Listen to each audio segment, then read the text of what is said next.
Hi guys, in this video I am going to show you how to delete page in Word. It's very simple and quite easy. So let's get started.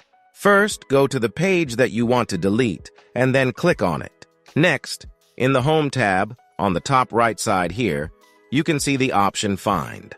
In the front of the Find option, click on this arrow icon and then select the last option, Go To. You can also use the shortcut key. Press Ctrl+G from your keyboard, and here we are.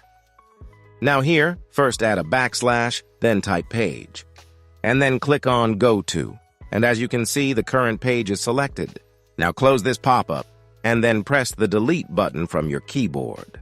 And your page was deleted successfully. So, it was the simple and easiest way in which you can delete any page in Word. If you found this video useful, please show your support with a like.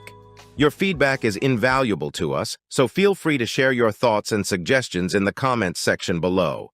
We're eager to hear from you.